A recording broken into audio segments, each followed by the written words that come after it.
sisawuphethe umcimbi kaNikodimo lo. Now uNikodimo mna ndiyamthanda umuntu okwaziyo ukuthi xa ezibona ukuthi ke kukhona into asilela kuyo angabi nazintloni ukuzithoba ayosabela kwababona uba bayayazi lento yena ayidingayo nangenayo. I think i-approach ne-attitude kaNicodemus iyandichaza mna kakhulu, because I'm sure banintsi abanye abaFarisi ababenayo le feeling anayo, but abaphela bezifihla bengayi kuYesu ngenxa baboyika usingelwa phantsi ngoxa babo. Kodwa uNikodimo, when he realized ukuthi lo mntu lo uthetha into endingayaziyo, lo mntu lo unento engenayo, kwafuneka uyiqonda. It shows signs of humility. Nangoku waphela encedakala from him having inquired of the Lord. So now I want us to talk about the born again experience, ukuzalwa ngokutsha. Ithi iBhayibhile ke uba ubani ukuKristu usisidalwa esitsha. Izinto ezindala zidlule, bonani ke zisuke zabantsha. Now umuntu ke usindiswa kwizihlandlo ezintathu. Andisho unengqo, unomoya, unomphefumlo, unomnyama. All these three aspects of your life ought to be born again. But let me explain what I mean. Ukusindiswa ke kune phases ezintathu. Njeba ekudalweni kwakho kwaqalwa ngenyama, kwaziwa ngemphefumlo nomoya. Xa ke ngoku sofuneka ubuyiselwe back to le ndawo lahlekele kuyo, izinto zenzeka in reverse. Ukuqalwa emoyeni, usindiswe spiritually, then la influence yokusindiswa kwakho emoyeni ibe transformed in your soul, which is your mind, will and emotions. I-character yakho ijikwe yenziwe ifane nalento yamkele ngaphakathi. Kuzothi ke umzimba ube beneficiary yento eseyingaphakathi. The ultimate reward of the body yona i-benefit yile eyakwenzeka xa uYesu ebuya, apho kuthiwa imizimba yethu iyawuguqulwa ibe nokungonakali, ngoba inyama negazi azingena ezulwini. Awuzungena ngalo mzimba uthambileyo, umzimba ogulayo, umzimba odinwayo, umzimba ozelayo, umzimba onobuthathaka, onenyama negazi. No, uzawungena ngomzimba osemandleni or glorious, which is almost in the same line as angels. But what I'm trying, andifuna ukhaleza ndizapha, ndifuna uqala kwi-step sokuqala. Step sokuqala sosindiswa, which is lento esenza siphikisane nabantu bathi umuntu akasindiswe selapha emhlabeni. Bayitsho kwi-context of maybe judging based on esa steps esithathu, the last phase of salvation. The first phase kuba wamkela uYesu, umkholwe njengenkosi nomsindisi wakho, angene enhliziyweni yakho, atshintshe impilo yakho, aqalise ukwenza umsebenzi. Then while you continue now to pray, to fellowship nabangcwele, to read God's word, to sit down under the ministry of intshumayelo nemfundiso zabantu abatitshayo, umamele, ezi zinto zihambisana nalento yamkeleyo. Now what you are doing now, uyakhula ke ngoku emoyeni, and also uba noku-influencer ingqondo yakho eza kutshintshela ke ngoku emoyeni yonke into seyigqityiwe. Ingxaki ikwi-phase yesibini, which is the soul. Salvation is in three phases. It's salvation of the spirit, salvation of the soul, salvation of the body, which will happen ke xa ebuya uYesu or xa usweleka. Then ke ngomhla wokugqibela ngovuthwa amangcwaba ayawuvuleka, bayawuvuka, and all of that, you know, First Corinthians chapter 15 uyayithetha, uyayicacisa. That will be the bodily salvation. Andifuna uhlala kakhulu kuye, ndifuna uhlala kwezi zimbini. Yokuqala, because you see umuntu is three-dimensional. Umuntu is three-dimensional. Olu hlobo uThixo alulo nangalo, lolu hlobo nawe akudale walulo wangalo. Le nto ayiyo yoba abe nguThixo uyise, abe nguThixo unyana, abe nguThixo umoya oyingcwele, lolu hlobo nawe akwenze wabanjalo waba ne-spirit, which is umoya, waba ne-soul, which is umphefumlo, and then waba ne-body, which is inyama. Inyama yakho iyitempile kamoya oyingcwele. So let's say it represents the soul part. Then the soul part, I mean the spirit, it represents the spirit part. Then is soul, which is with soul. So in the spirit, you are the disciple. I mean, in the spirit, you are the child of God. In the soul, you are the disciple of Christ. In the body, you are the temple of the Holy Spirit. So, emoyeni wakho yile ndawo enobuthixo, yi-holy of holies. In the soul, the holy place. Then outside is an outer court. It's a three-dimensional.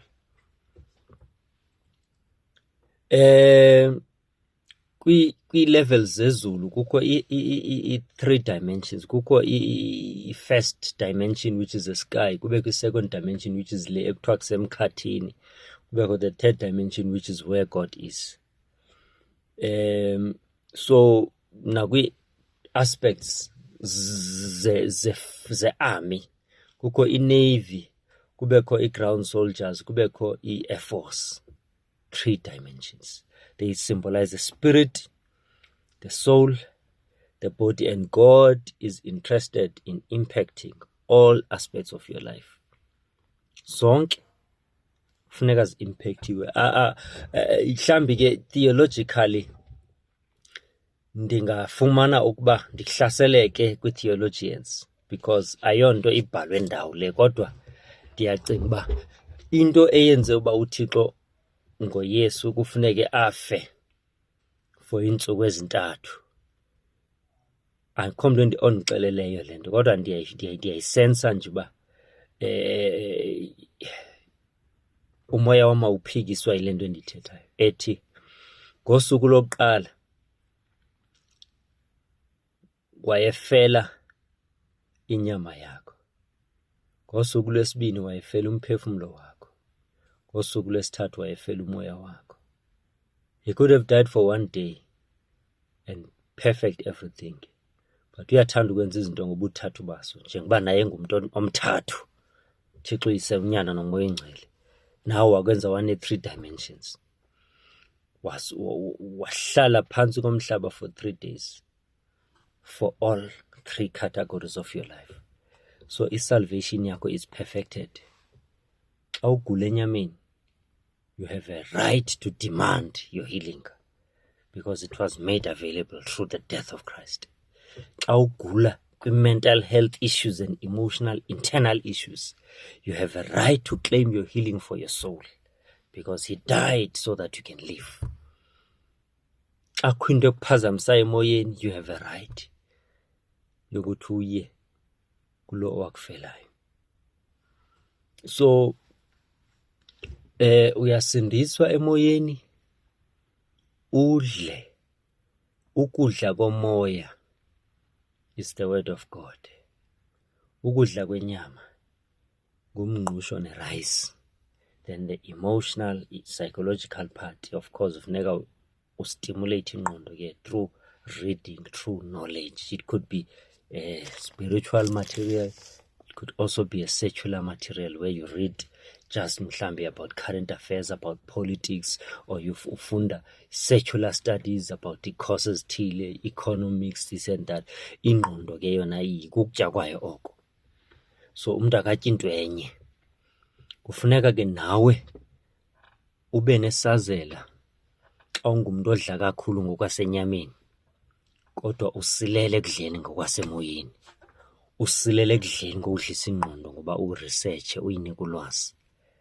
As umuntu obhala incwadi ke, vele mna impilo yam nto soloko ndiresearcha, ndihlale ndi-inquisitive, ndi-curious to know things, so that ndibe ngumuntu ongabhali ndishalo, ndingabhali ndinolwazi olulimited. I am forced by circumstances of being an author to always try and be ahead of things so that ingqondo ivuleke. Yeah, so Ndifuna ukuthi ke mphulaphula ekhaya ukuba born again kukuba uthi ngokusowuzele ngokwasenyameni uphinde uzalwe ngokwasemoyeni, futhi iziteji ozihambayo zibufana in a way, ngoba nasemoyeni xa usanda uzalwa uzalwa ube sowuqhathula uhamba, uzalwa ube sisidodo, ube ngumntana omncinci, ukhase, utyekeze, uzimoshele.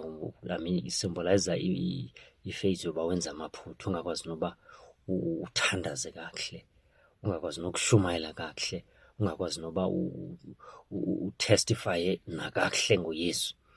Into ezininzi usilele phana pha. Loo nto yenza kuba usengumntana enkosini, usazifuna, uzazi noba ubizelwe ntoni, awuyazi nepurpose uyibizelweyo. Usazifuna isitya ebunyameni until ufike ixesha loba ke ude ukhule, uzibone uba ikhondo lam mna ndiyiworshipha, mna ndiyi-intercessor, mna ndiyashumayela. Nalapha ekushumayeleni ndingumfundisi wezwi, nalapha ekushumayeleni ndingumvangeli, njalo njalo njalo njalo. Kodwa kuqala ufundiswe, ukhuliswe, nawe ulenze uxanduva loba uwenze i-self-development, ube ne-devotional time yozithandazela wena. Ungaxhomeki kumthandazo owenza enkonzweni, nawe uzithandazele. Ungaxhomeki kwintshumayelo oyiva kwabanye abantu nasezitivini, nakoo-YouTube, nakwi-socials, nasepulpit. Nawe uzifundele izwi for your own personal development. Wenze le nto kuthiwa ukuthi work out your own salvation. Ulusebenze usindiso lwakho ngokuthi ke uzilahlele, uzijule ijacu. Ndifuna ukuthi ke mphulaphula ekhaya, uThixo ke le ndlela wenza ngayo nakuthi safika sibancinci elukholweni singazinto, kodwa ngoku sezinintsana nokinto esizaziyo. Asazi yonke into ke, ngoba akekho umuntu owazi yonke into, kodwa sesiyibona indlela, sesiyayazi noba uthi kusibizele ntoni, sesiyazi noba sesikwazi nokuxelela abanye abantu ngale nto esingenileyo, nale nto etshintsha impilo yethu. Ngoba the idea of salvation is for you to not only be saved for yourself, but to also share the good news of salvation to others. Ndifuna ukuthi ke mphulaphuli, kwisiqephu esidlulileyo besiyithethile indaba yokwamkela uYesu nosindiswa, saze sahola abantu ekuthini ke bazinikele ekwamkeleni inkosi njengomsindisi, uYesu nje inkosi nomsindisi wabo. Siqhubeka njalo, we never get tired of inviting people to accept Christ as their Lord and Savior. Ndifuna ukuthi nawe ke lingakudlula ithuba uzinikele enkosini, umvume ngomlomo, ukholwe ngenhliziyo, ube sowusindiswa. Ngaloo mazwi ke ndiyayiqukumbela ngokuthi sawuqhubeka sithetha nakwezinye ke iziqephu ezilandelayo, kodwa okwangoku ndiyafuna ke uba siyinqamle apha ngelithi uThixo usithanda sonke, futhi ke ufile wavuka ukuze nathi xa iimeko zomhlaba zifuna ukusibulala sikwazi ukuthi sithi rise above every situation. Whatever yenzileyo uyenze to demonstrate ukuthi if he does it, he can do it, so can we. Ndifuna ukuthi ke singayibamba apha isiqephu sethu namhlanje, sawuphinda sibuye sithethe kwakho ngelixa lilandelayo. Enkosi mphulaphula.